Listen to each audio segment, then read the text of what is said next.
रात्री पुन्हा मोहळांच्या विरोधात तुम्ही एक ट्विट केले ज्याच्यात तुम्ही मोहळांवर दाखल असलेले गुन्हे लिहिलेत। मोहळांनी काल माध्यमांशी बोलताना सांगितलं होतं की माझ्यावर एकही गुन्हा दाखल नाहीये, तुम्ही अख्खी मालिका लावल्या त्यात अॅट्रॉसिटीचा देखील एक गुन्हा आहे। ह्याच्यामध्ये आपलं ठेवायचं झाकून आणि दुसऱ्याचं बघायचं उघडून। मी माझ्या प्रतिज्ञापत्रामध्ये माझ्यावर असलेले गुन्हे मी ठळक माथ्याने लिहिलेत। त्याच्यामध्ये मी कोणावर अन्याय नाही केला, कोणावर गुन्हेगारी नाही केली, कोणाची जमीन हडपली नाही आणि त्यांना जे वाटत असेल तर माझ्या प्रतिज्ञापत्राचा आधार घेऊन त्यांनी माझ्यावर कारवाई करावी। मी जर खोटं प्रतिज्ञापत्र दिलं असेल आणि ते काल म्हटले की माझ्यावर एक साधा गुन्हा नाही म्हणून मला काल ट्विट करावं लागलं। त्यांचं प्रतिज्ञापत्र त्यांच्यावर 6 गुन्हे आहेत। तुम्हाला सांगतो गिरीश बापटांचं ऑफिस फोडण्यापर्यंत, पक्षाचं ऑफिस फोडण्यापर्यंत यांची मदत गेलेली हे पुणेकरांनी बघितली।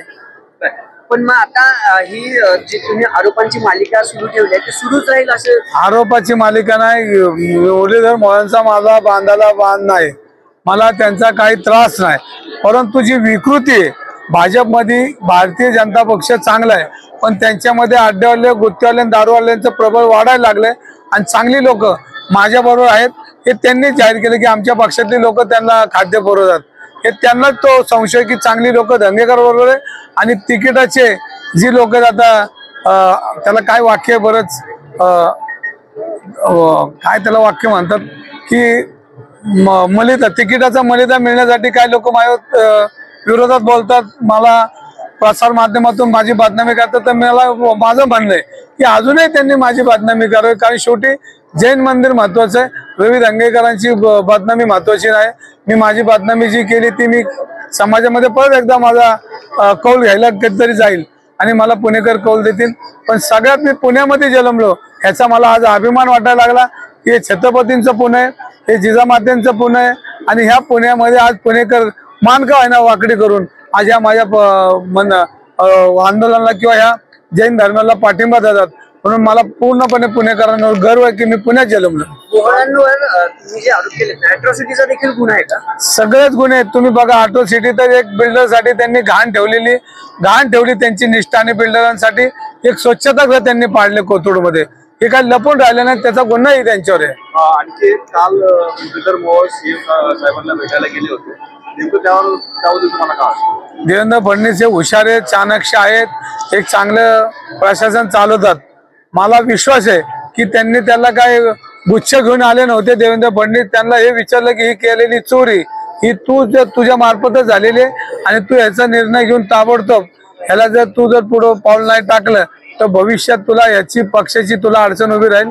कारण शेवटी ते सगळ्यांना कळतं दूध का दूध पाणी का पाणी आणि त्यांनी काय चोऱ्या केल्या ते जगाला माहिती आहे। आता ते हळूहळू माझं रोजची मालिका आहे, पण आज दिवाळीचा फराळ आहे, आज सगळी लोक आलेले आहेत, आज मी काय कोणाला जास्त बोलणार नाही।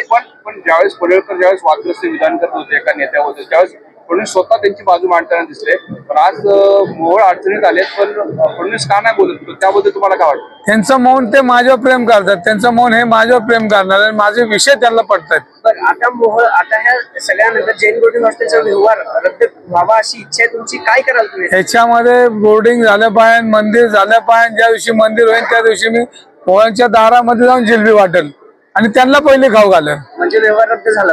व्यवहार रद्द होऊन समाजाचं देऊळ उभं राहिले त्या दिवशी मी त्यांच्यापासून सुरुवात करून हजारो किलो जिलबी मी या जनतेमध्ये वाटेल।